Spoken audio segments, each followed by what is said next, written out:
Ser Podcast. Hora 25 en Ser Podcast.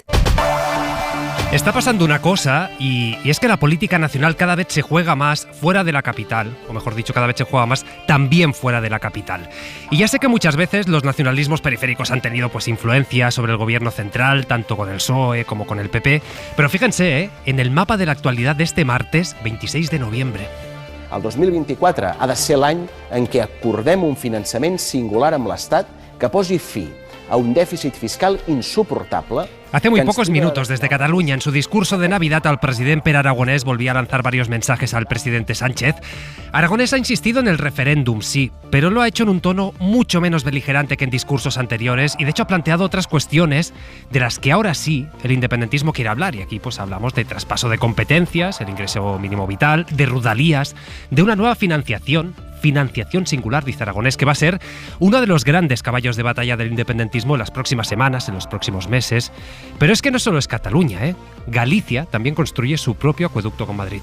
Desde el grupo de Sumar hacemos una valoración positiva, recuperar en una empresa tan Y es que Feijóo no es el único que se va a jugar mucho en las gallegas, lo contábamos a las 8. Marta Lois, portavoz de Sumar en el Congreso, persona de la máxima confianza de Yolanda Díaz, va a ser la candidata de esta formación en las elecciones gallegas, en la comunidad de la vicepresidenta y en la que va a ser la primera cita con las urnas de Sumar tras la ruptura con Podemos a nivel nacional.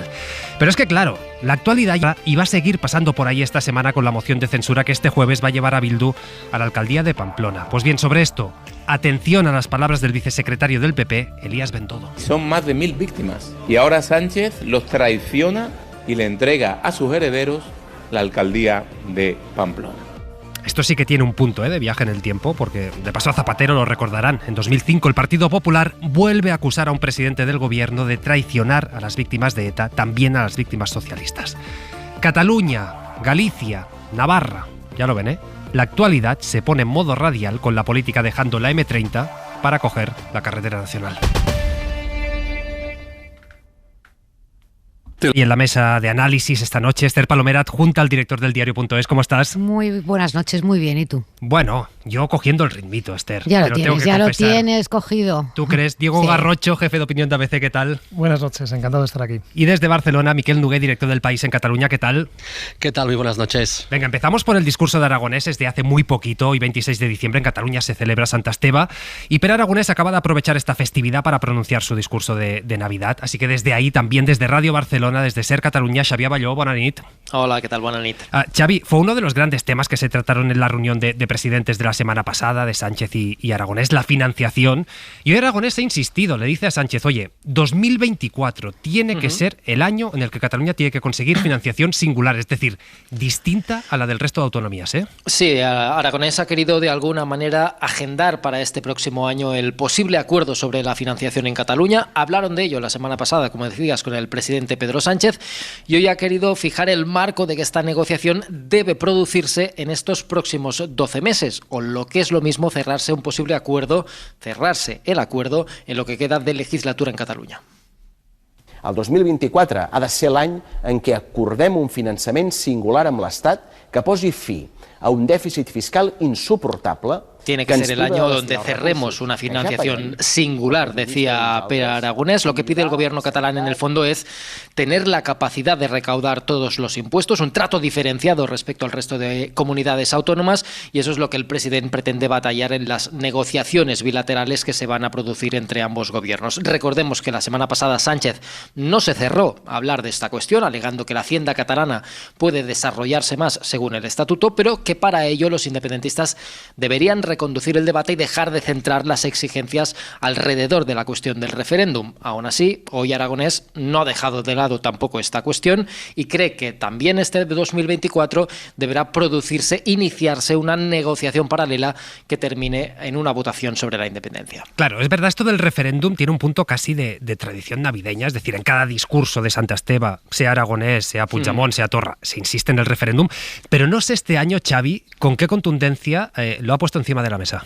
Un poco en la tónica habitual de los últimos meses de Pere Aragonés, él exige empezar ahora lo que llama la segunda fase del proceso de negociación con el Estado, es decir, una vez acordada la amnistía, abrir una nueva etapa que aborde el derecho a decidir, la cuestión del referéndum, pero este referéndum o esta votación sobre la independencia lo fija más como horizonte, no como un objetivo a conseguir a corto plazo, al menos no lo exige así literalmente. Lo que sí que espera que pueda suceder en los próximos meses, este próximo año, es el regreso de los dirigentes del 1 de octubre que huyeron al extranjero. I el retorn a Catalunya de les persones represaliades pel seu compromís amb el referèndum. El 2024 ha de ser l'any en què abordem la segona fase del procés de negociació en l'Estat. Así se refería Aragonés a ese retorno y a esa segunda fase de negociación que quiere empezar a abordar este 2024. Son las referencias que ha hecho a esta cuestión. Un Aragonés que, por cierto, ha fijado la educación y la sequía como los grandes retos de Cataluña que Cataluña tiene por delante y ha pedido a la oposición responsabilidad para aprobar los presupuestos para afrontarlo. Pues veremos, el apoyo del PSC se tendrá que conseguir, duro. Tendrá que batallarlo. Sí. El de Junts ya ni te cuento. Porque, claro, están en plena competición electoral de cara a las catalanas que se van a celebrar en menos de un año. Xavier Balló, un abrazo, gracias. Bona nit. Y Esther, empiezo por ti, porque claro, ¿es factible que el gobierno de Pedro Sánchez pueda asumir algo que se parezca a ese pacto fiscal, a ese concierto económico que planteaba Artur Mas? Bueno, yo me voy a remitir a las palabras de la vicepresidenta cuarta y ministra de Hacienda, que la entrevistábamos el día de Navidad. Sí. Se publicó el día de Navidad en el diario.es y le preguntábamos por esta cuestión, si Cataluña podría tener una financiación distinta a la del resto de comunidades autónomas. Y ella rotundamente dijo que no. Cuestión distinta, es decir, la financiación de Cataluña se negociará en el marco de la financiación autonómica con el resto de comunidades autónomas.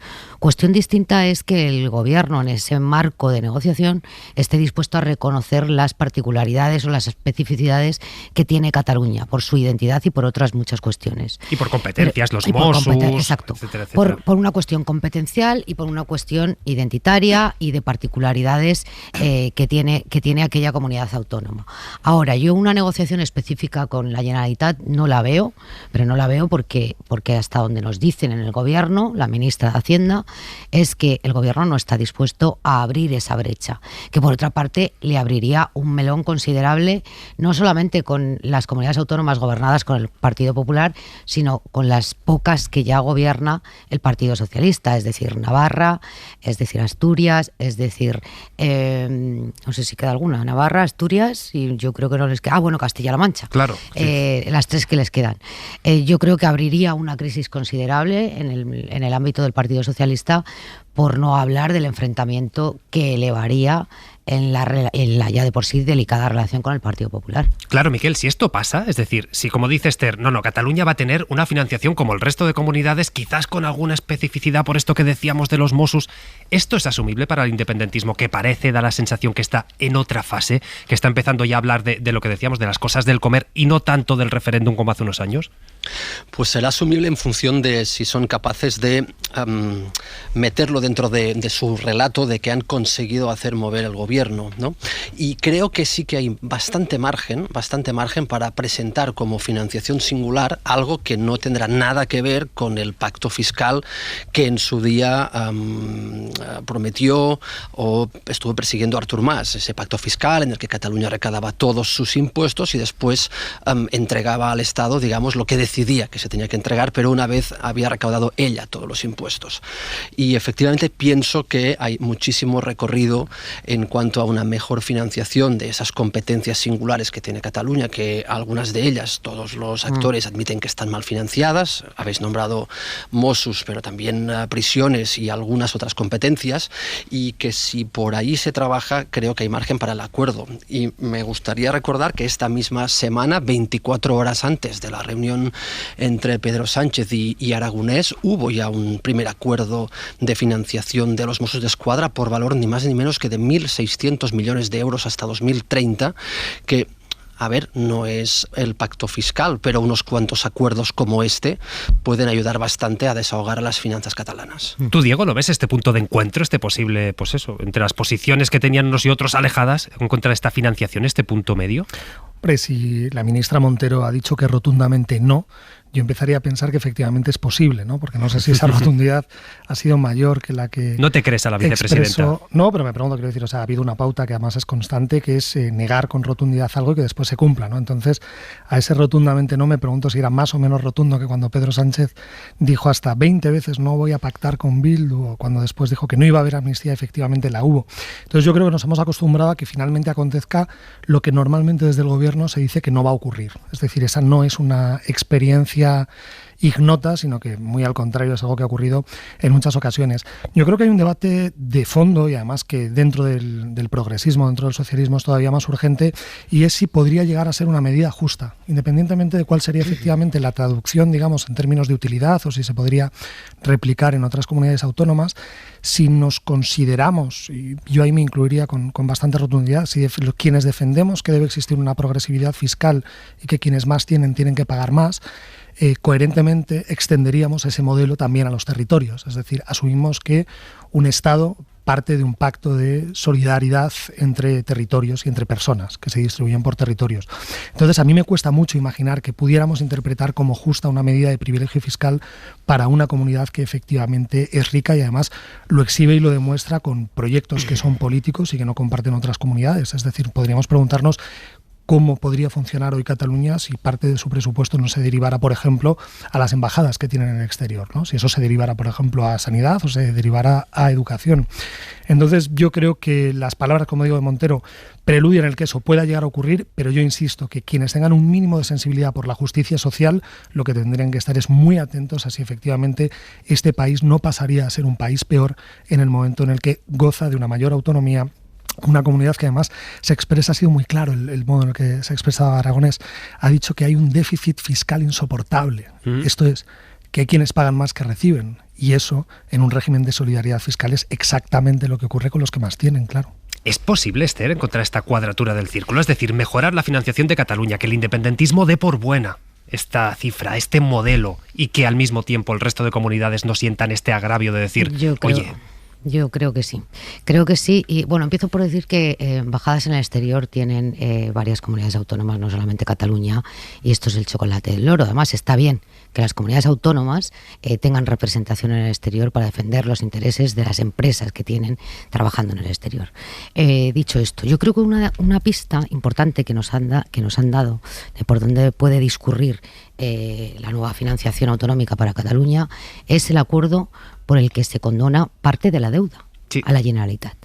Es verdad que fue un acuerdo político previo a la investidura por el que se acordó la quita de 15.000 millones de euros, si no me falla la memoria.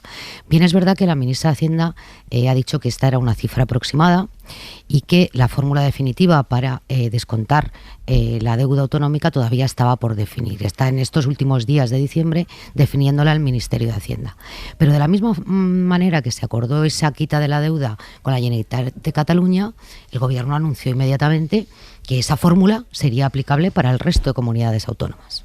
Quiero decir con esto que Cataluña, lo que tenga Cataluña, lo van a tener el resto de comunidades autónomas, o por lo menos tener derecho a la misma financiación que Cataluña, más allá de las especificidades o las particularidades que hemos hablado. Y yo creo que Miquel ha dado en el clavo.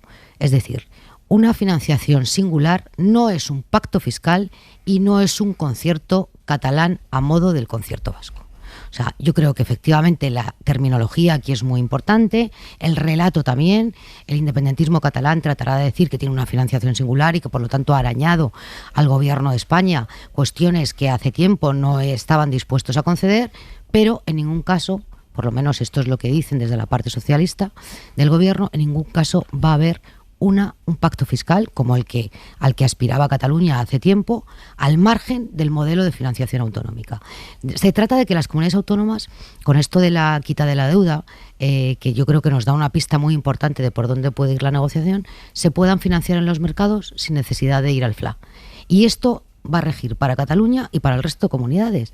Por lo tanto, yo creo que el modelo va a ser global, más allá de que se reconozcan algunas particularidades de cada comunidad autónoma. Claro, después hay un tema aquí. Es decir, Miquel, tú esto lo sabes. Es decir, hay una competencia Esquerra Republicana, Junts per Catalunya, es año electoral y es muy difícil que se puedan poner de acuerdo en un modelo de financiación, porque si lo pacta Esquerra Republicana con el PSOE va a decir Junts, esto es insuficiente, y viceversa. Sí, y porque además todos los que han hecho o han pactado modelos de financiación con el gobierno central, pues a la larga después han tenido que decir que fue un acuerdo que no fue suficiente o que tuvo problemas a la hora de su aplicación, ¿no?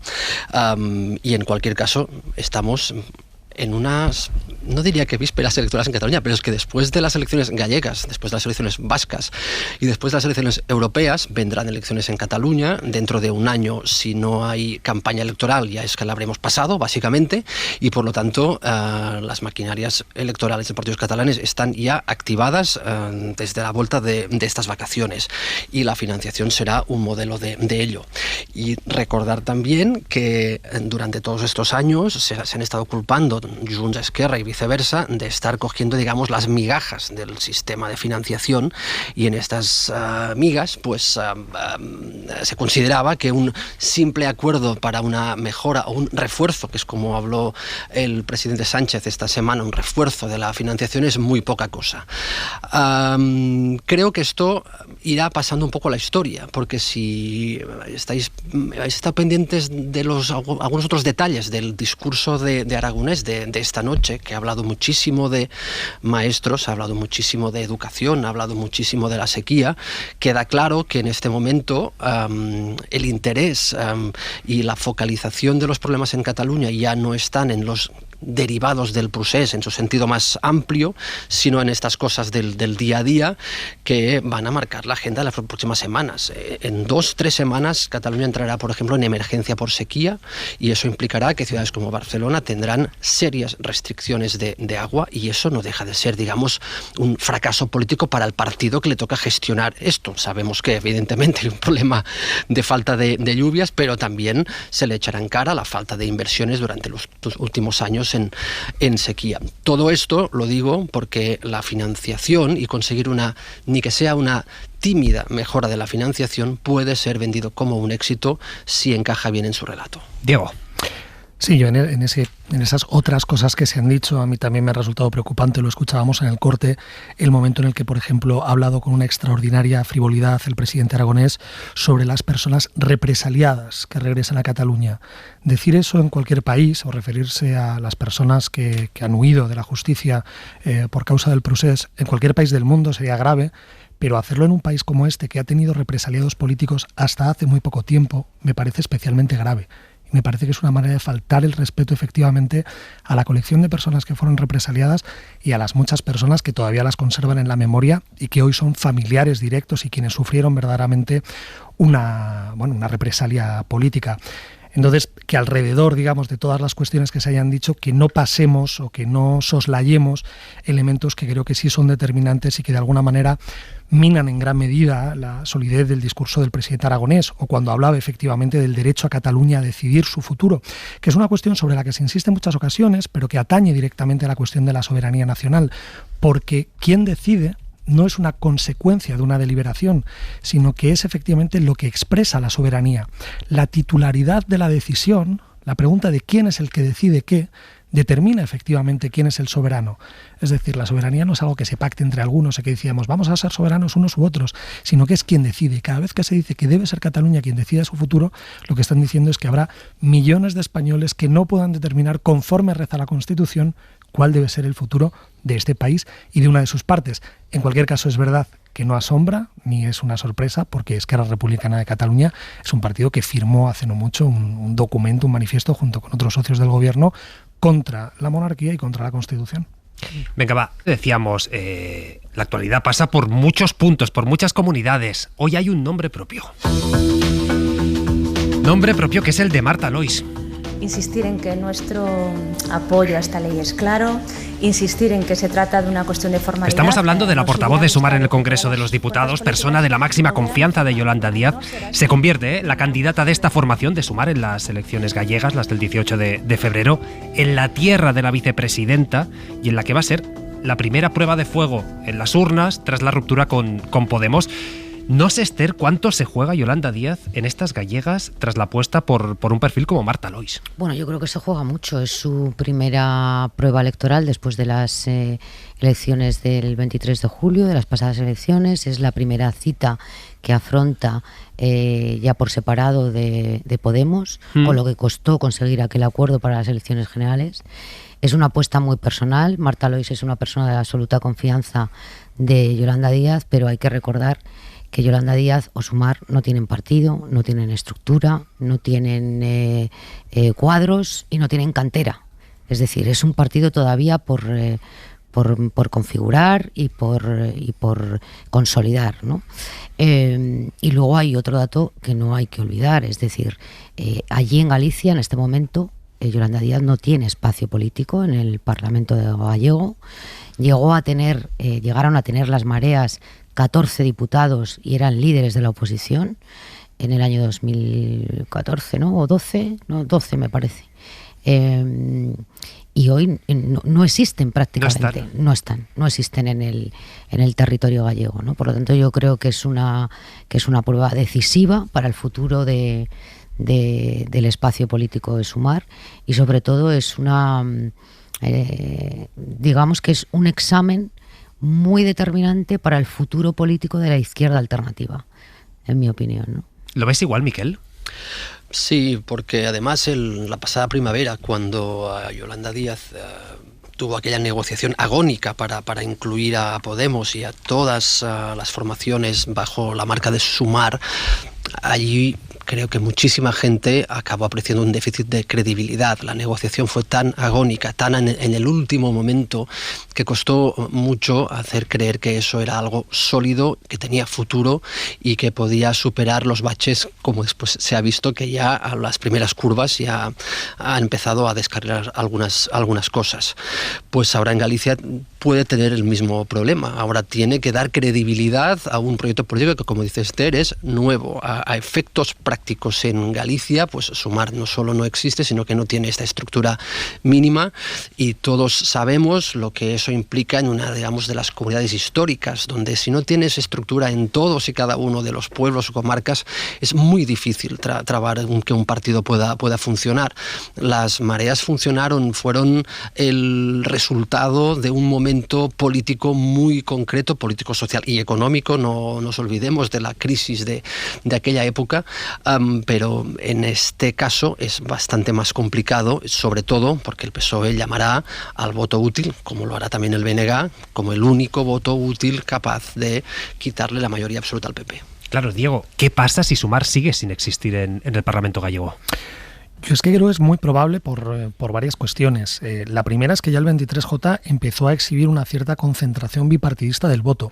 No se ha leído tantísimo, es decir, que la novedad y la sorpresa del resultado del Partido Socialista hizo que los análisis se concentraran muchísimo más, digamos, en esa sorpresa, pero no se ha insistido lo suficiente en que poco a poco se empieza a retornar a un modelo bipartidista con muchos defectos y con muchos matices y con, digamos, con muchos añadidos que podrían matizar este resultado, pero es el camino hacia el que parece que efectivamente vamos. Creo que va a ser además un momento muy interesante, porque se va a medir en algún sentido cuál es la temperatura o cuál es el termómetro de una región tan singular como es Galicia, y que en el caso de Sumar, con su firme apuesta por el bloque plurinacional, va a tener, digamos, una significación muy concreta.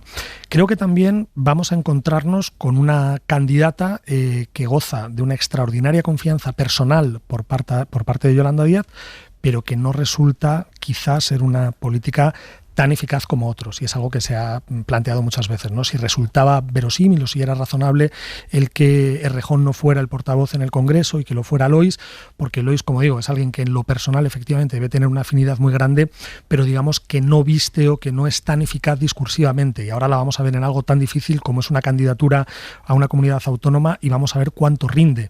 Y además, digamos que hay una afiliación que es obvia entre Yolanda Díaz y el territorio, es decir, Galicia no es un territorio más por mil motivos, pero también lo es en lo personal. De modo que yo creo que habrá que estar muy atento efectivamente a cuál es este resultado, porque creo que puede empezar a preludiar el siguiente ciclo político. Pues mañana Yolanda Díaz va a confirmar a Marta Lois como candidata a las gallegas. Lo ha avanzado los compañeros del Confidencial, la cadena SER lo ha confirmado en los pocos minutos. Marta Lois, candidata de Sumar a las gallegas. Hemos pasado, pues eso, por Galicia, por Cataluña, nos falta Pamplona. Seguro que se acuerdan de este momento. Debate del Estado de la Nación, año 2005. El por entonces líder de la oposición, Mariano Rajoy, lanzó seguramente una de las acusaciones más duras que se recuerdan contra el presidente José Luis Rodríguez Zapatero por decidir negociar con ETA el fin de la violencia. Es usted quien se ha propuesto cambiar de dirección, traicionar a los muertos y permitir que ETA recupere las posiciones que ocupaba antes de su arrinconamiento.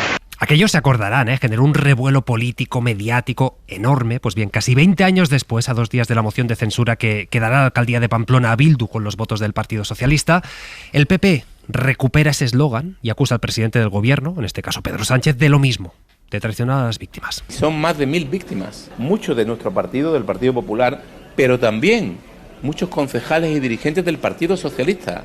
Y ahora Sánchez los traiciona y le entrega a sus herederos la alcaldía de Pamplona. Que esto no lo dice cualquiera, lo dice el vicesecretario de Coordinación Autonómica del PP, Elías Bendodo, y en este clima, pues hoy hemos conocido que el concejal socialista que iba a sustituir a la ministra Elma Saiz en el Ayuntamiento de Pamplona ha renunciado al cargo, no va a coger el acta por los insultos, por las presiones y señalamientos que según el Partido Socialista está recibiendo él por parte de UPN. Claro, Esther, a mí hay una cosa que me sorprende, que es que año 2005 la gente se llevó las manos a la cabeza cuando se acusó a José Luis Rodríguez Zapatero de traicionar a ETA. 2023, se suelta esta declaración y casi que es un quinto párrafo de un teletipo. ¿Qué nos ha pasado? Mira, si me permites voy a empezar recordando, porque creo que no se recuerda lo suficiente, que en el año 2005, cuando el presidente Zapatero decidió, en ausencia de violencia por una tregua de la banda terrorista, negociar con la banda la posibilidad de un final, fue el primer presidente del gobierno que pidió el aval al Parlamento para negociar con la banda terrorista. Que fue al Congreso y dijo, quiero abrir una negociación. Fue en el marco de una resolución política que, como sabéis todos, se votan después del debate del Estado de la Nación, donde solicitó el aval. La mayoría del Parlamento le dio el sí para abrir aquella negociación. Y subrayo esto porque todos los presidentes del gobierno de la democracia han negociado con ETA, pero ninguno con el aval del Parlamento. A veces hasta con mediador, déjame decirte. A veces hasta con mediador. Y yo creo que conviene recordarlo, ¿no? Para marcar la diferencia de cómo se negoció en unas ocasiones con la banda terrorista y en otras. Dicho esto, efectivamente, aquellas palabras de Mariano Rajoy tronaron en el Congreso. Hoy nos escandalizamos de muchas palabras gruesas y de muchos debates a los que asistimos en el Parlamento español, pero aquella legislatura fue durísima. Y aquella afirmación tan tremenda de Mariano Rajoy, que yo creo que en algún momento, aunque con la boca pequeña, se arrepintió de aquellas palabras que dijo en el hemiciclo, no solamente suscitaron la perplejidad de una parte de la sociedad española, sino también de las propias víctimas, que dijeron ya entonces que no querían ser utilizadas en la refriega política. Bueno, casi 20 años después, las víctimas del terrorismo siguen diciendo que por favor las dejen al margen del debate partidista. Y el Partido Popular, da igual que sea Tellado, da igual que sea Bendodo, da igual que sea Cayetana Álvarez de Toledo, que sea Alberto Núñez Feijóo, ha retrocedido 18 años y está instalado en la misma estrategia política que tuvo en la primera legislatura de Zapatero, donde también se dudaba de la legitimidad del presidente, porque había ganado las elecciones después de un tremendísimo atentado el 11 de marzo. Y la estrategia y los pasos que van siguiendo de deslegitimación, de crítica virulenta, de una estrategia instalada en el no a todo, de ningún acuerdo político, ningún acuerdo de Estado, es la que hoy está practicando el Partido Popular. La diferencia es que entonces, bueno, con los años sobrevino una crisis económica y el Partido Popular podía gobernar con el apoyo de otras fuerzas políticas. Pero hoy no puede gobernar con el apoyo de ninguna fuerza política que no sea Vox, porque el nacionalismo catalán y vasco le tiene cerrada la puerta. Por lo tanto, bueno, ellos han decidido transitar por esa misma senda, creen que les va a dar resultados electorales, ya veremos lo que ocurre. Pero yo tengo para mí que esta estrategia es absolutamente fallida en el año 2023. Diego.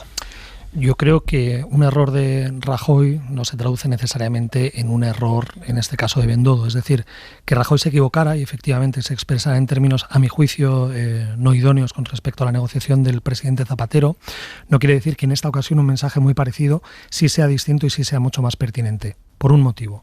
Efectivamente, como refería Esther, el modo en el que procedió Zapatero para negociar con ETA fue ejemplar, lo llevó al Congreso de los Diputados, fue absolutamente transparente y negoció con un único objetivo público: conseguir la paz. En esta ocasión nos encontramos con que la negociación con Bildu no tiene como objetivo ninguna paz, porque la paz ya existe. El único objetivo que busca es la persistencia, la perpetuación del Partido Socialista en la Moncloa. Y la entrega de Navarra, ¿no?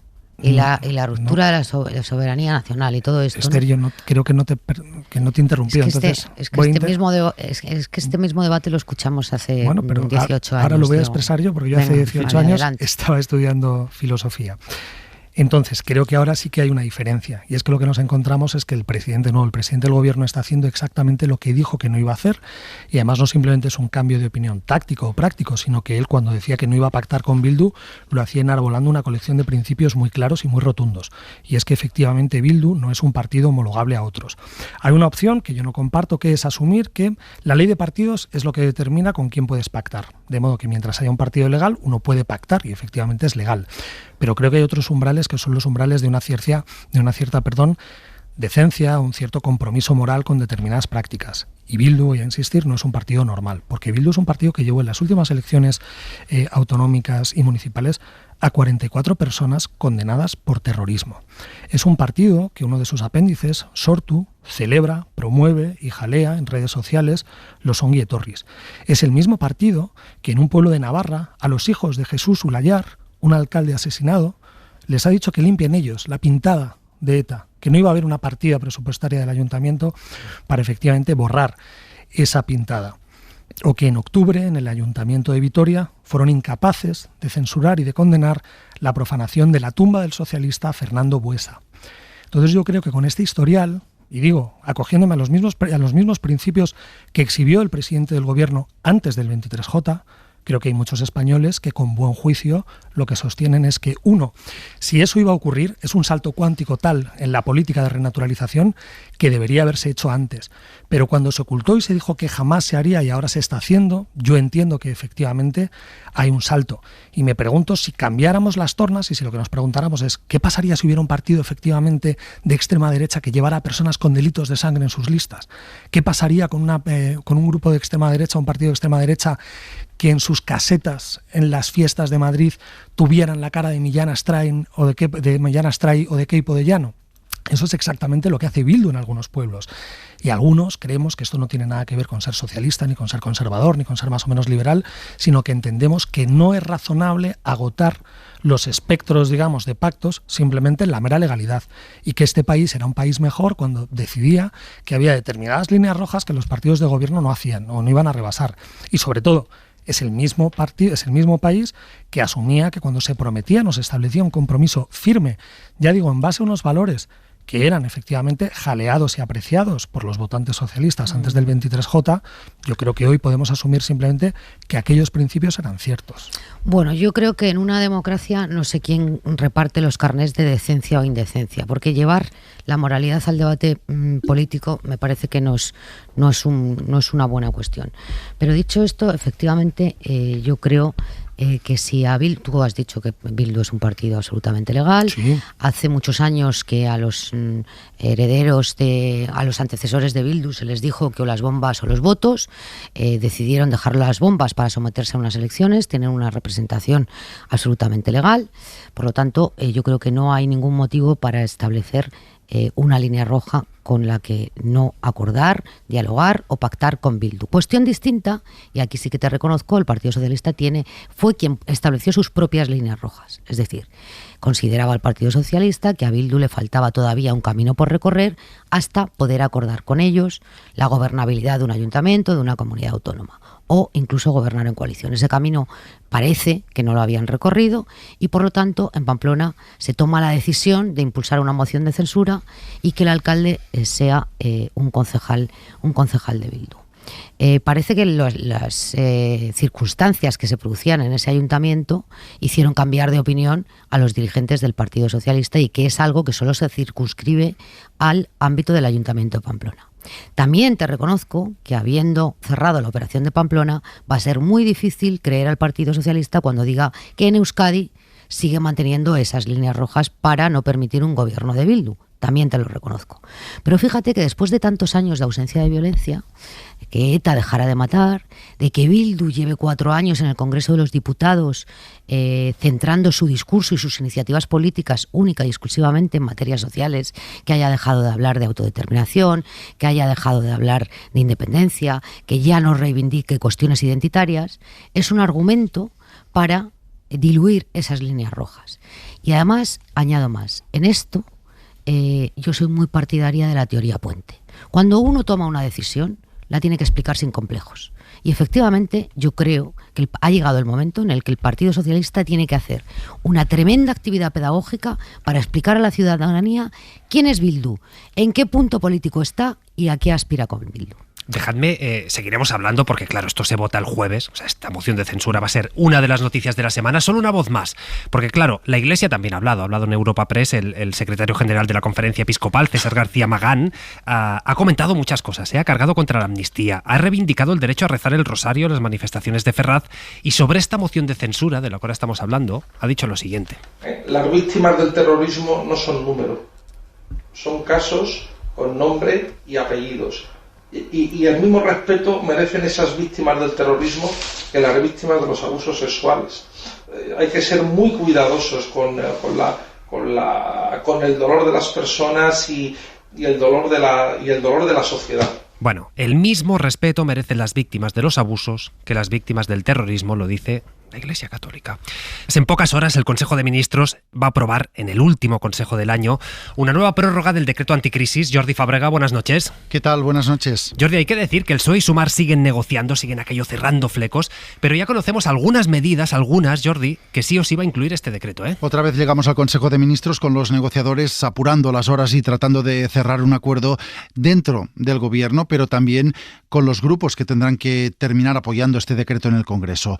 Son muchas las medidas que se incluirán en el decreto que aprobará mañana el Consejo de Ministros, como que la rebaja del IVA a los alimentos se mantenga por lo menos hasta junio del año que viene, y también seguirá estando prohibido durante todo 2024 desahuciar a familias vulnerables y dejar sin suministro de agua, de gas o de luz a las viviendas habituales. En cambio, no estará en el decreto el tope al gas, porque ahora la Comisión Europea no ve necesario prorrogar esta medida que ha ayudado a contener los precios de la luz. Y una de las grandes incógnitas es si... a contener los precios de la luz. Y una de las grandes incógnitas que se mantiene a esta hora es si el Gobierno mantendrá o retirará las rebajas de impuestos a la luz y al gas que llevan año y medio en vigor y que han aliviado la factura de miles de familias. Al igual que saber lo que pasará con el transporte público, que sigue en el aire. El decreto tendrá que concretar el anuncio de que el transporte de titularidad estatal seguirá siendo gratuito para jóvenes, menores y desempleados, y qué pasa con la parte de las rebajas de abonos autonómicos y locales que financia este año el Estado. La profesionalidad de Jordi, ¿eh? Le vienen a molestar en plena crónica, dice espérate, él sigue con lo suyo. Espera que sigo. Espera que sigo. Oye, Jordi, ¿sabemos dónde están los grandes obstáculos de esta negociación? Son transporte y el futuro de los impuestos lo que, según fuentes de Sumar, más está costando desencallar de estas negociaciones. En transporte hay que decidir si la gratuidad universal de los abonos continúa o si se busca un precio más bajo que el que era habitual antes de esta rebaja. Y en impuestos, aunque no tiene por qué concretarse en el decreto de este miércoles, Sumar y PSOE negocian la prórroga de los impuestos especiales a los bancos y a las empresas energéticas, que han permitido recaudar unos 1.400 millones de euros en su primer año. Estos impuestos se aplican sobre los beneficios que obtuvieron estas empresas en 2022 y en 2023. El Gobierno ha anunciado que lo mantendrá con cambios, que es lo que está negociando, y no ha concretado cuáles serán a partir de 2024. Jordi Fábrega, gracias. Hasta luego, buenas noches. Miquel, ¿cuánto tiene de negociación real este estira y afloja entre PSOE y Sumar, y cuánto tiene de estrategia política de marcar cada uno su parcela? Pues hay un poco de todo, y me atrevería también a hablar de los otros socios que serán necesarios para aprobar estas medidas. Hoy mismo veíamos a Bildu, ¿no?, presumir de haber arrancado también este acuerdo para frenar o para seguir frenando los desahucios de familias vulnerables. Aquí todo el mundo quiere presumir de lo suyo, pero es evidente que esto se enmarca en esta estrategia y en esta nueva oleada que nos llega desde hace muchos meses desde Europa, y que la semana pasada se puso en negro sobre blanco con este pacto de fiscalidad europea, que nos está diciendo que la época de los grandes estímulos y la época de las grandes rebajas o incluso subvenciones, digamos, ha terminado, que ahora toca un poco de contención, y toca sobre todo mirar muy bien qué se hace para estimular la economía. Y de lo que hemos escuchado y visto hoy, pues de alguna forma sorprende un poco que se siga insistiendo en algunas cosas que no se están cumpliendo, que se están cumpliendo a medias, y que basta pues con salir a la calle cada día y ves que hay muchísimos problemas para cumplir estos acuerdos. El primero, el de los desahucios. En España se siguen produciendo desahucios, muchísimos desahucios cada día de familias vulnerables, o sea, alguna cosa falla en esta moratoria porque se siguen produciendo estos desahucios. Y también hay que ver, solo basta con ir al supermercado y ver esta rebaja del IVA de los productos básicos que entró en vigor hace un año, qué recorrido ha tenido sobre los precios reales de estos alimentos básicos. En España falta una cultura de la evaluación de las políticas públicas, y también creo que falta una cultura de la evaluación de las medidas concretas que se llevan a cabo, como las que se han anunciado o las que se van a prorrogar.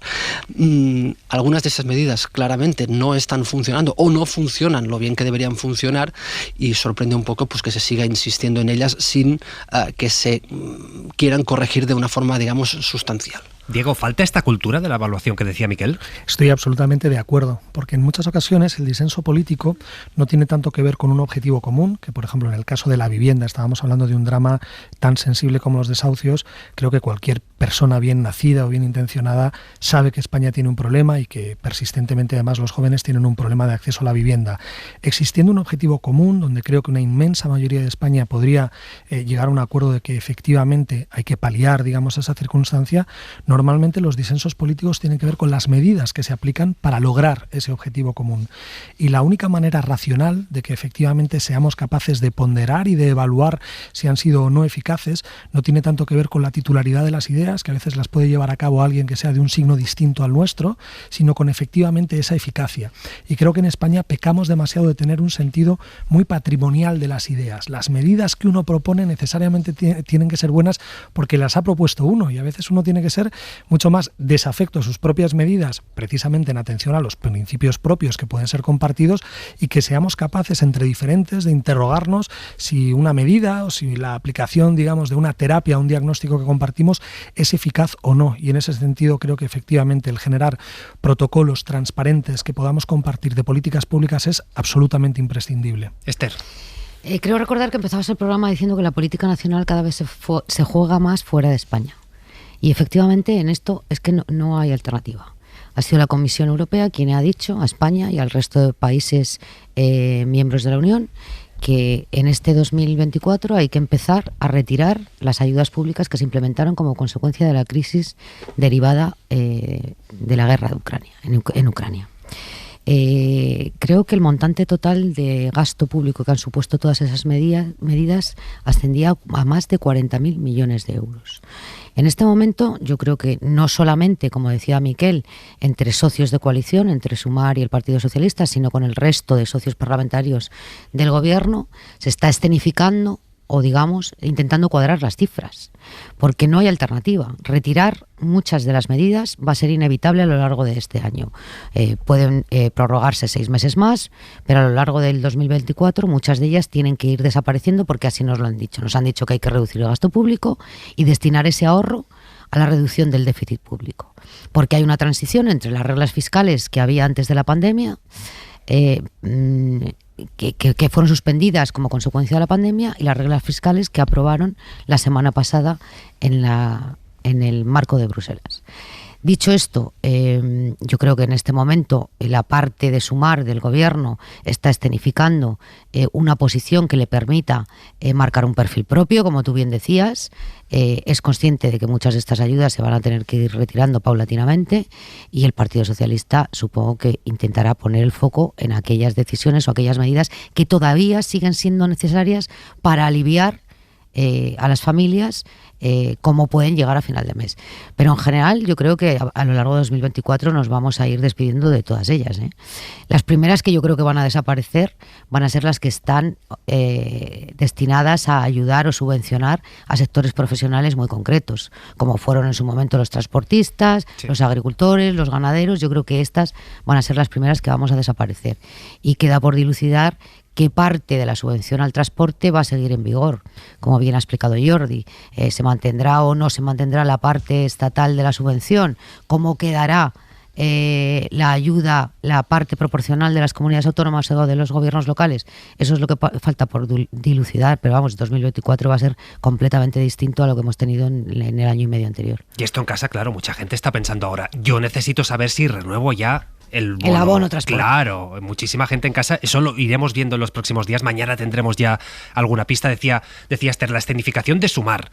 Hoy hemos visto seguramente otra escenificación. No sé si lo es o no, te lo pregunto a ti, Diego. Partido Popular, que a 24 horas de este Consejo de Ministros dice, oiga, quiero reunión de urgencia, que quiero pactarlo con el gobierno, pero le propongo lo que ya propuso Feijóo cuando llegó al Partido Popular a Presidencia Nacional. Dice, deflactación y IRPF, que es una propuesta que le hemos escuchado, rebaja de IVA de algunos alimentos, de algunos servicios.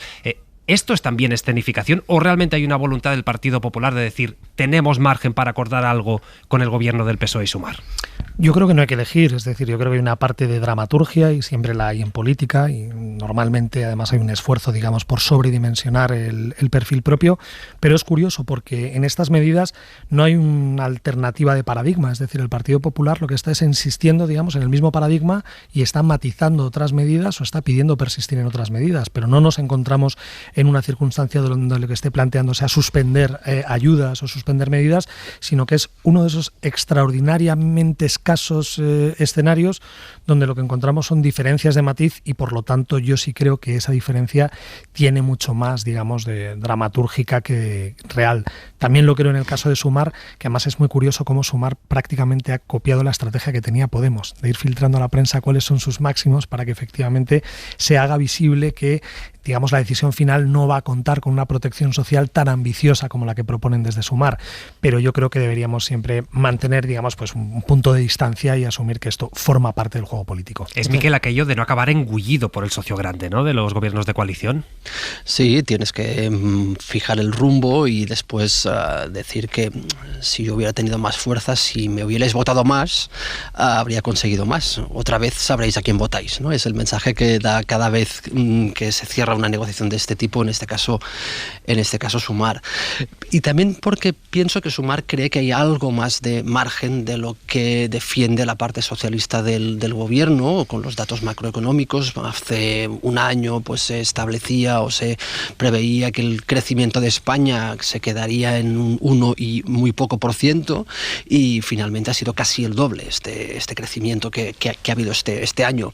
Entonces deben pensar que quizá las previsiones puedan ser algo más holgadas de lo que son en este momento, sea el resultado final del crecimiento económico, y que pueda haber margen para seguir aplicando algunas de estas medidas a cuentagotas, porque efectivamente, como dice Esther, esto tiene los días contados. Cualquiera de estas ayudas, subvenciones, desgravaciones, esto se puede alargar unos meses, pero no de forma indefinida, y singularmente la del transporte, que ha servido, esta sí, creo yo, para que muchísimas familias llegasen un poco más desahogadas a fin de mes, y creo que valdría muchísimo la pena buscar formas alternativas, seguramente no para mantener el grado de gratuidad que existe en estos momentos en algunos abonos, pero sí para mantener un descuento importante, entre otras cosas para seguir luchando contra el cambio climático. Y aquí, Esther, qué importante el equilibrio, porque decía Miquel, hombre, habrá que ir retirando medidas porque Europa, tú también lo decías, nos lo manda, etcétera, etcétera, pero claro, Europa sabe de si los ciudadanos no notan los efectos de las políticas de su gobierno, aparece una cosa que se llama extrema derecha que capitaliza eso. Encontrar ese equilibrio en que la gente note las políticas de gasto, pero no gastar más de la cuenta, también es una cuadratura del círculo que no es fácil. Y más en año electoral. Claro. Elecciones en Europa y aquí en España elecciones gallegas, elecciones vascas también, ¿no? Y ya veremos si catalanas. Efectivamente, pero yo creo que eso puede ser pasto de campaña electoral de la ultraderecha de cara a las elecciones de la próxima primavera para el Parlamento Europeo. Pero yo sí quisiera decir dos cosas, si me permite, respecto a la escenificación, lo ha llamado Diego, de Feijóo en el día de hoy pidiendo una reunión urgente. Yo lo llamaría impostura. Impostura, porque yo creo que Feijóo no se entera ni de lo que pasa en España ni de lo que pasa en Europa. Porque ya cuando propuso esa deflactación del IRPF y una rebaja masiva de los impuestos, dijeron en Bruselas no a las rebajas de impuestos, sí a las ayudas directas, sí a ayudar a los sectores más desfavorecidos. Es decir, hace un año y medio Bruselas ya dijo no a la propuesta de Feijóo. Pero es que además, si le urgía tanto esta reunión y está tan interesado en lo que puede resultar de ese decreto que se va a aprobar mañana, ¿por qué no lo habló con el presidente del gobierno en la reunión que mantuvieron la semana pasada en el Congreso de los Diputados? Dejo ahí la pregunta. Igual no estaba en el orden del día. Bueno, él llevó al orden del día lo que pasaría. Él llevó al orden del día lo que quiso llevar al orden del día. Diego, muy breve, que nos tenemos que ir a publicar. No, pero si es que estoy de acuerdo, digamos, en esa dimensión dramatúrgica. Si hay una cuestión que yo creo que sí que es relevante y además eso sí sería aplicable y entiendo que eso no lo compraría nunca el gobierno, y es que en una circunstancia de crisis como esta merece la pena tener un gobierno tan amplio. Y digamos que yo creo que eso sí es razonable, el que cuando muchos españoles están sufriendo en sus hogares, digamos, la angostura de una circunstancia económica, sería bonito el que viéramos una ejemplaridad por parte de nuestros políticos, a los que, por cierto, hemos visto unánimemente subirse el sueldo en el Senado sin ningún tipo de problema. Para eso sí son capaces de llegar a acuerdos. Yo creo en una cierta ejemplaridad pública y sería bonito el que viéramos también cómo quienes gozan de un determinado privilegio, y es justo porque la clase política, digamos, no representa a todos, pero fueran capaces también de exhibir algún compromiso y algún esfuerzo. Miquel, un minuto.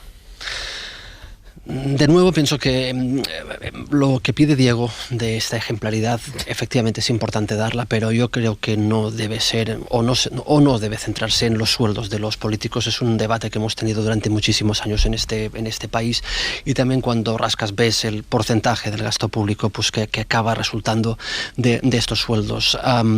Efectivamente, medidas de ejemplaridad en estos momentos pueden ser interesantes, pero creo que deben buscarse en otros sitios. Bueno, en este clima... Por corregir a Diego, que si no, la mesa del Senado ha dado marcha atrás respecto a la subida de sueldos y no lo van a subir finalmente. Pues me alegro una barbaridad.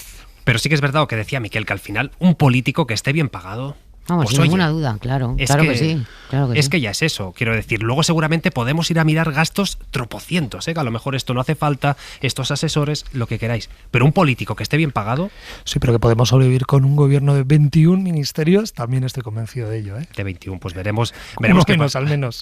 Una voz más, porque claro, ahora el PP pide esta reunión, la que no se va a producir de momento, es la reunión para renovar el Consejo General del Poder Judicial. Lo que está diciendo ahora el Partido Popular es, oye, hemos pactado con Europa que va a haber un mediador. Cuando Europa lo acepte, entonces nos reunimos. No se ha producido ninguna llamada del Gobierno al Partido Popular todavía. Estamos esperando el pronunciamiento de la Unión Europea. La Comisión Europea va a participar o debe participar, como hemos solicitado en las conversaciones como supervisión, de que lo que ellos han pedido en los últimos meses, que es una despolitización de los órganos judiciales, se confirme por parte del Gobierno. Bueno, pues ya lo ven el Partido Popular, que dice, cuando Europa acepte la propuesta que lanzó Feijóo y que Sánchez recogió, que es vamos a negociar pero con Europa, mirando, evaluando, proponiendo medidas, entonces sí, nos sentaremos, hablaremos y veremos cómo renovar este Consejo que, recordemos, lleva 5 años con el mandato caducado. Pequeña pausa y a la vuelta más cosas. Adrián Cordero, buenas noches. Buenas noches, Pablo. No sé qué tenemos, porque ahora habrá gente ya preparándose la ropa para mañana, sobre todo los que madruguen, que dirán, ¿yo qué me pongo mañana para salir de casa? Ay, pues se van a tener que abrigar muchísimo otra vez esta próxima madrugada, no Pablo, porque volveremos a tener, volveremos a tener temperaturas bajísimas muy similares a las que hemos tenido en las últimas horas. Se repiten, por lo tanto, esas intensas heladas en gran parte del interior, aunque bueno, tengo una buena noticia para el atuendo de mañana, porque igual mañana tenemos que hacer, Pablo, esto un poco de las capas de la cebolla, igual mañana a mediodía igual nos tenemos que desayunar dejarse abrigar un poco, porque a diferencia de lo que ha sucedido hoy, mañana esperamos que las nieblas se deshagan con más facilidad y por lo tanto que las temperaturas máximas suban un poco más, solo un poquito más. Por cierto, otro atuendo para mañana que también es novedad, el chubasquero. Vuelve el chubasquero a nuestras vidas, concretamente a la vida de los gallegos. Mañana vuelve la lluvia, llega un frente esta próxima noche y sí que tendremos, bueno, algo de lluvia mañana. De hecho, en Galicia, en las provincias más occidentales, incluso se activan los avisos por lluvias que pueden dejar hasta 40 litros por metro cuadrado. Algo puede llover en Asturias, también en León, pero muy poquita cosa. Cuanto más hacia el este tendremos más sol, sol en Baleares también, sol en Canarias. En Canarias, bueno, el atuendo, ¿qué decir, no? ¿Qué decir de mis paisanos, medio paisanos canarios? No me des mucha envidia, Adrián. Manga corta, ya, bueno, bueno, no estoy allí ahora mismo. Qué pena, qué pena. Claro, ojalá. Ojalá. Adrián Cordero, abrazo enorme. Un abrazo grande, Pablo. 11:02, 10:02 en Canarias. Álvaro Benito, ¿qué tal? ¿Qué tal, Pablo? Buenas noches. La noticia es que va a acabar el año con 53 goles Cristiano Ronaldo. No juega en el Real Madrid, no juega en Europa, pero le ha marcado 2 goles al Al Ittihad de Benzema. Sí, hablamos de 2 equipos de Arabia Saudí. Acaba el año con 53 goles. 2 más que Kane y Mbappé y 3 más que Erling Braut Haaland. Además, está a punto de concluir el Boxing Day en Inglaterra. No tenemos liga en España, pero sí en Inglaterra. United 3, Villa 2. Y que hoy nadie se pierda el larguero, por favor, porque hacemos parte del programa desde el Hospital La Paz de Madrid con niños hospitalizados y con el míster de la Selección Nacional Absoluta de Fútbol, Luis de la Fuente. Ah, qué chulo. ¿Me estás diciendo que Cristiano está en buen momento? Hombre, claro que sí. Faltaría más. Hombre, ¿comparable a cuál? ¿Comparable a cuál? No está en su cenit, ni muchísimo menos, pero es que yo creo que Cristiano marca goles hasta debajo del agua. Así que, o sea, tú ponte 53 goles, aunque sea en la Liga de Arabia Saudí, que es cierto que no tiene el nivel de las europeas, pero tiene un nivel superior al que tenía hace unos cuantos años. Es que ha marcado, Pablo, 53 goles, que es una barbaridad en este 2023. Alguno más que nosotros. Alguno más, 53 más, concretamente. Os escuchamos en el larguero. Gracias, Álvaro. Hasta luego. Hasta ahora. Escuchen esta historia, ¿eh? Esther, Diego, Miquel, atención, ¿eh? La del Pastilla. Hablamos de un sicario que resulta que se fugó este sábado de la cárcel de Calameco y que sigue en busca y captura. Y no se imaginen aquello una huida de película, ¿eh, Joan Jimeno? Huyó en la víspera de Nochebuena, el día 23, un día de visitas navideñas en la cárcel. El Pastilla llevaba en Alcalá Meco 3 semanas en prisión preventiva. Esa tarde tuvo su primer vis a vis desde que llegó allí. Y huyó. Poco después de las 5 de la tarde, durante un recuento rutinario, los funcionarios de prisiones se dan cuenta de que falta uno. Falta el Pastilla, que se mezcló entre los visitantes de fuera y escapó caminando por la puerta principal de la cárcel junto a sus familiares. Instituciones penitenciarias han abierto una investigación interna para esclarecer los hechos de esta huida. El Pastilla es un recluso muy peligroso, un interno de especial seguimiento, tiene solo 20 años y es sicario. Está a la espera de ser juzgado por 2 asesinatos por encargo, uno de ellos fallido en octubre de 2022, el de un trabajador del puerto de Algeciras al que confundió con el miembro de una banda. El segundo asesinato, en abril de este año, fue líder de la banda para la que trabajaba. Le mató de un disparo a bocajarro en el abdomen cuando salía de casa. Gracias, Joan. Claro, algunos se estará preguntando en casa, alguno de ustedes, bueno, sicarios en España, pero ¿cuántos hay? ¿Pero de dónde salen? ¿Cómo se forman? ¿Cuánto cuesta? ¿Cómo funciona este mundo? Que, hombre, afortunadamente para la mayoría nos resulta ajeno. Así que 11:05, 10:05, Sebastián, Juan, buenas noches. Buenas noches. Empezamos por el principio. ¿Hay muchos sicarios en España? Bueno, la verdad es que en España muchos sicarios no hay. Menos mal que no hay. Lo que sí que es verdad es que más que en España, los sicarios que actúan en España normalmente son pues de otras nacionalidades, de países donde luego pueden huir rápidamente y ocultarse de una manera mucho más fácil y entonces pues haya dificultades para la policía para ser identificados, etcétera. Para que nos hagamos una idea, un cliente que nos imaginamos que deben ser pues esto, bandas, etcétera, etcétera, ¿cuánto pagan para que maten a otra persona? Bueno, hay que distinguir quien contrata a un sicario normalmente son organizaciones ya criminales y normalmente son por ajustes de cuentas y que lo que hacen es contratar a un asesino para que mate, pues, por decir algo, al jefe de otra banda criminal. Sí. O también puede ser que eso es lo más habitual, pero también puede ser por otros motivos pues tan pintoresco como puede ser pues un tema de un ascenso de un puesto de trabajo, una herencia, unos celos. También existe, lamentablemente también existen, son los menos, pero también existen. Lo habitual son que sean entre bandas criminales, que son las que contratan a sicarios para que vayan al país donde localizan a un jefe de la banda, lo maten y huyan rápidamente otra vez. Claro, porque una persona normal, entendámonos, una persona que vive su vida, que va a la oficina, que vuelve, que es que mi cuñado me ha hecho no contrata un sicario, o también hay casos de eso. Son muy pocos, son excepciones, pero también los hay. Ciertamente, pues también los hay. ¿Y cómo los encuentra? Gente con vidas aparentemente normales, un sicario quiero a alguien que mate por X dinero. Bueno, pues yo entiendo pues que a veces todo nace de una obsesión por matar a alguien contra una persona y esa persona, pues el que tiene la intención de matar lo que hace, como él solo pues no puede matar, ni sabe, ni tiene armas y seguramente no sabe ni cómo matar, lo que hace es pues meterse un poquito pues en sectores donde hay delincuencia, preguntar aquí y allá y bueno, pues dar con alguien pues que se preste a eso, que antes son cantidades pues no grandes cantidades, por cantidades ridículas hay gente que se presta a asesinar a alguien. ¿En serio? Otra cosa será que lo consiga o no. ¿Por cantidades ridículas tipo? Sí que es. Yo he llegado a leer en una sentencia como hecho probado, que fue una tentativa de asesinato, que una persona se prestó por 2.500 euros a matar a otra persona. Lógicamente eso no era un sicario, entre comillas, a los que llamamos profesionales, y quedó pues en una tentativa de asesinato, pero vamos, se prestó y realmente llegó a cobrar esos 2.500 euros. Wow. ¿Y es muy difícil identificar a un sicario? ¿Tiene una forma de vida concreta, una formación? ¿Cómo funciona esto? ¿Un sicario? ¿Cómo funciona un sicario? Sí, un perfil de sicario, no sé el perfil de la persona, si son españoles, si son extranjeros. El perfil de sicario es una persona, primero, que no le da ningún valor a la vida, eso por supuesto, y que se dedica profesionalmente a eso. Normalmente pues ya tienen contacto con varias organizaciones criminales. Evidentemente, ¿cómo funciona? Bueno, pues son captados, ya saben a qué se dedican, cobran un precio, ellos cobran por actos preparatorios y localizar a la persona que tienen que matar, matan sin más y rápidamente huyen del lugar de los hechos, incluso del país, y ahí se ocultan, intentan no ser identificados. Ese es su trabajo, sin más. Pues Sebastián de Juan, abogado penalista, mil gracias por aclarar estas dudas en Hora 25. No es que nadie de aquí quiera contratar a un sicario, ¿verdad? Me imagino, por supuesto. Tampoco lo diríamos en antena. Mil gracias, Sebastián. Nada, gracias a vosotros. Buenas noches, buenas fiestas. Buenas noches, igualmente. Vamos a hablar de lo que ha pasado en el ayuntamiento. Seguro que recuerdan en Madrid aquí este momento porque hemos hablado mucho de él.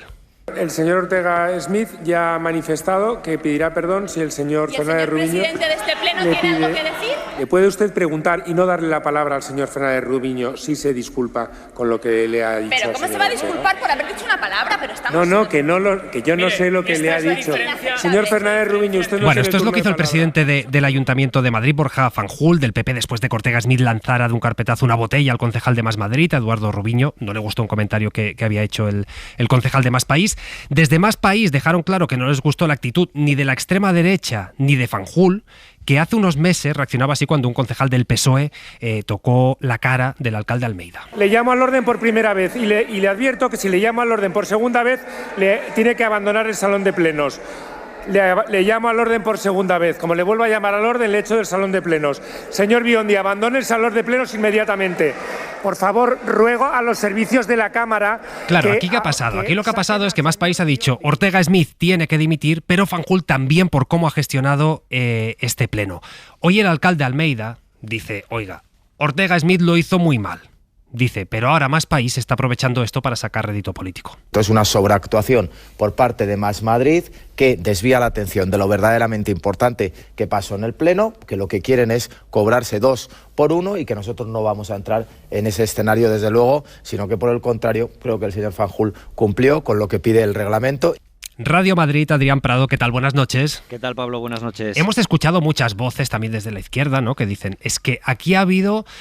doble vara de medir respecto cuando la agresión la comete un socialista cuando lo hace la extrema derecha. No sé cómo justifica Almeida que no es lo mismo, pues el caso de Ortega Smith, que el del ya ex concejal socialista Daniel Biondo. Adrián.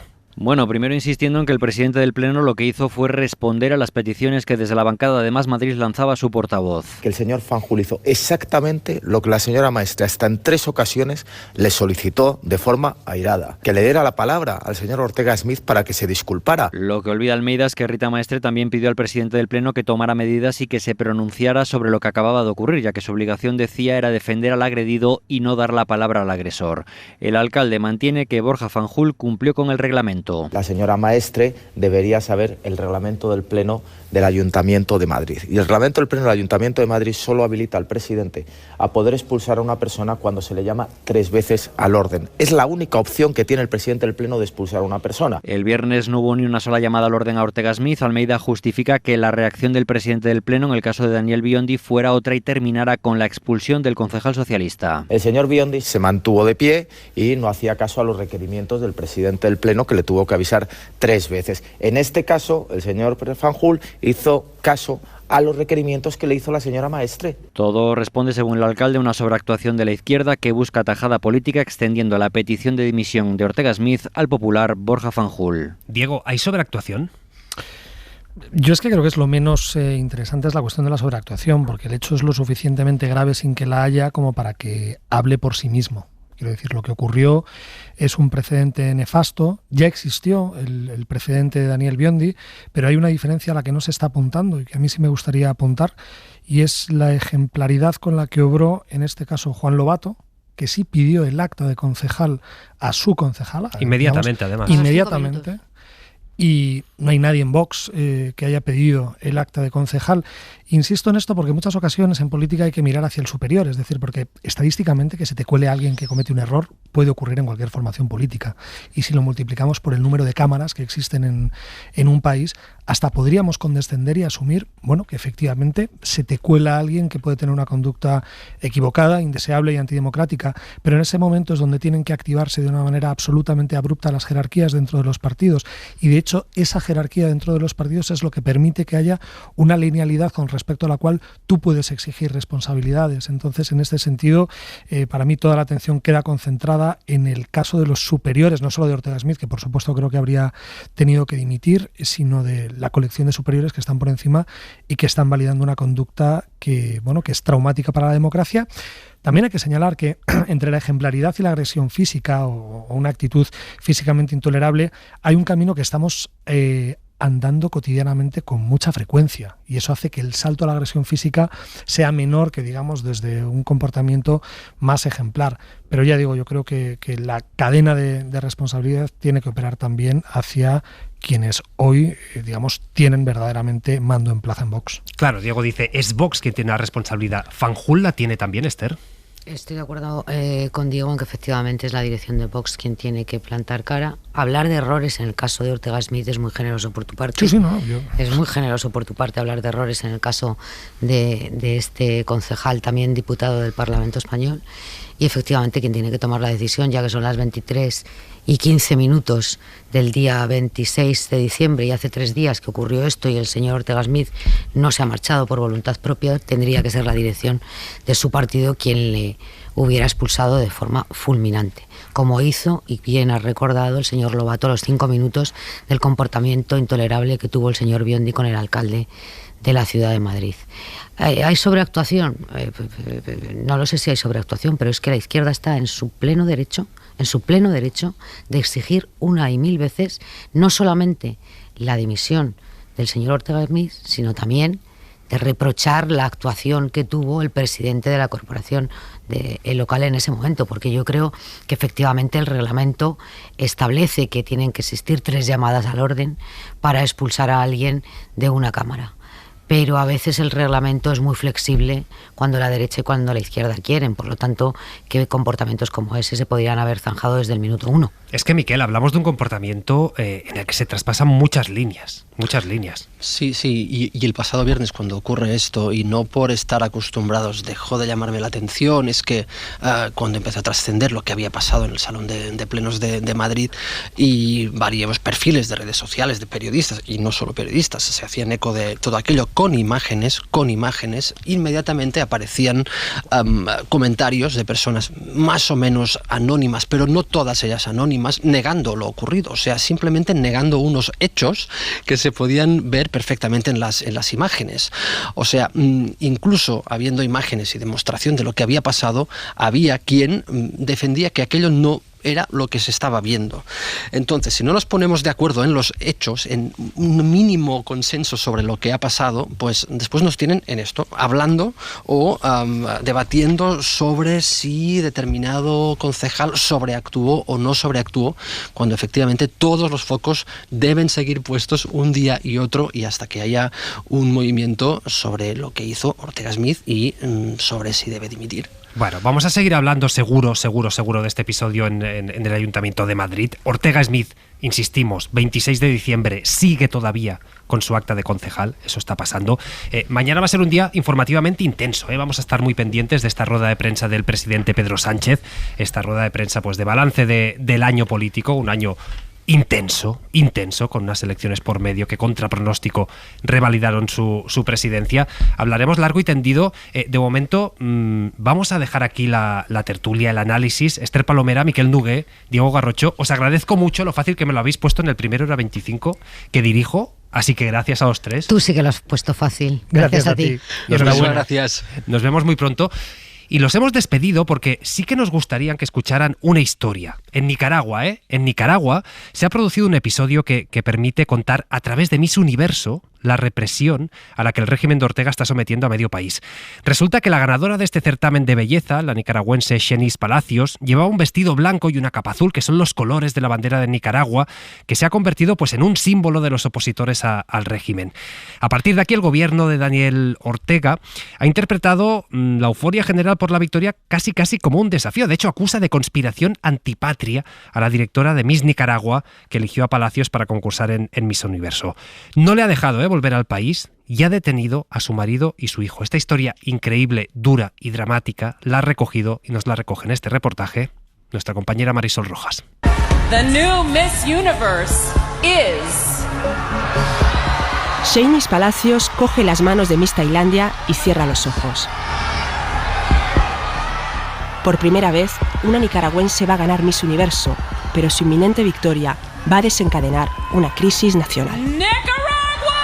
Cuando gana Shenis Palacios el Miss Universo, se desborda la gente a celebrarlo. La escritora Yoconda Belli vive en España. El régimen de Daniel Ortega le quitó la nacionalidad y la casa, un destierro en toda regla. Dice que la emoción que vivieron es comparable a la que sentimos aquí cuando ganamos el Mundial. Entonces la gente salió a la calle con banderas del país, que son azul y blanco, salieron los coches a la calle pitando. O sea, fue una fiesta nacional desde 2018 prácticamente, cuando hubo un alzamiento popular contra el régimen. La bandera de Nicaragua se volvió clandestina prácticamente. En la lógica del régimen, la euforia por el triunfo de Miss Nicaragua era golpismo. Van a escuchar a Rosario Murillo, esposa de Daniel Ortega y vicepresidenta de Nicaragua. Y la tosca y malvada comunicación terrorista que pretende convertir un lindo y merecido momento de orgullo y celebración en golpismo destructivo. Silvio Prado es politólogo, participó en la revolución sandinista y cree que esta reacción es la prueba del desconcierto del régimen. Que no admiten que el pueblo pueda tener muestras de júbilo espontáneas. ¿Por qué? Porque se supone que es un pueblo que está hipercontrolado. Es un pueblo que ha sido expulsado del espacio público. Entonces, por esa razón tienen esta reacción tan visceral, tan trasnochada. Antes de la victoria, a Shenis Palacios la ninguneaban y la ridiculizaban. En los medios oficiales se habían burlado de ella, porque la muchacha es una muchacha que estuvo en las manifestaciones del 2018. Hay una foto de ella, pero no ha tenido ninguna gran participación política ni nada por el estilo. Incluso habían anunciado que no podría volver al país, pero el veto se esfumó con la victoria. Otra cosa es que ella quiera volver. Ya sabe cómo le ha ido a Karen Celeberti, la dueña de la franquicia de Miss Universo en Nicaragua y la mujer clave en su preparación. Cuando ella quiere volver al país, no la dejan entrar. Y ella venía con la ropa de Shenis. Y encarcelaron a su hijo de 16 años y a su marido.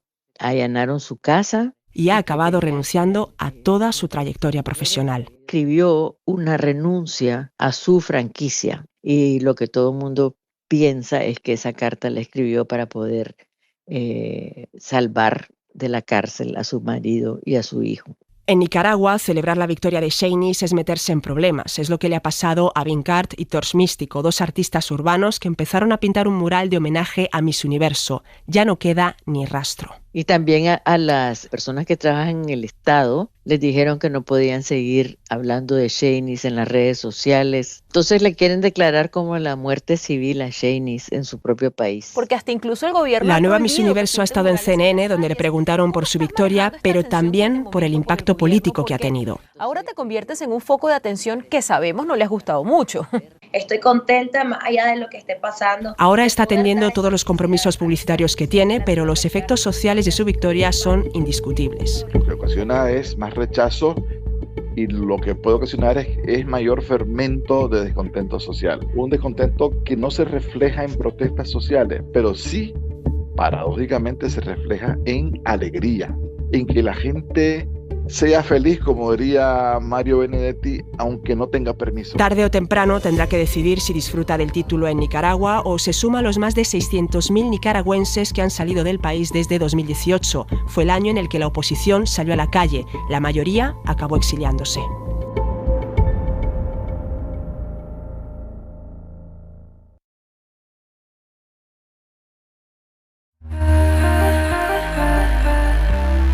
Bueno, un reportaje que ya lo saben, pueden escuchar en cadenaser.com, pueden recuperar este y mucho más contenido. Está acabando el año, está acabando 2023 y ya saben que nos encantan las listas, los rankings. Hoy la Cadena Ser publica alguna de las canciones más potentes de este 2023. Lo hacen los compañeros de Fuego y Chinchetas. Canciones como esta. Las complejas ironías del azar y el cinismo recurrente de la fe. No te cansas de sentirte siempre fuera de lugar.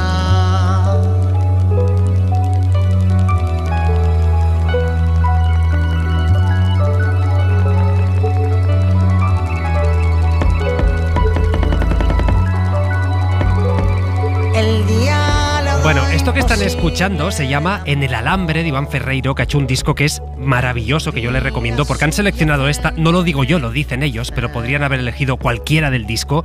Es un disco delicioso, de esos cocinados a fuego lento, con su hermano Amaro, con canciones como esta, que ha quedado tercera en este ranking de la SER, pero insisto, hay muchísimas más canciones en el disco de Iván Ferreiro. Segundo lugar, se preguntarán, ¿quién? Juan Carlista, de Pesquever.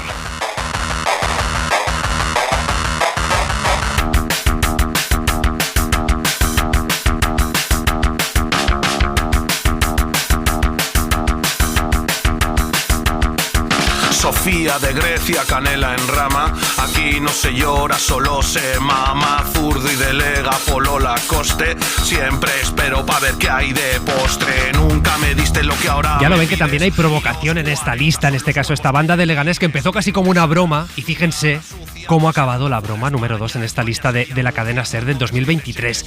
Y dirán, ¿y en el número 1? ¿Quién está en el número 1? De la cabeza a los pies, de Jimena Amarillo.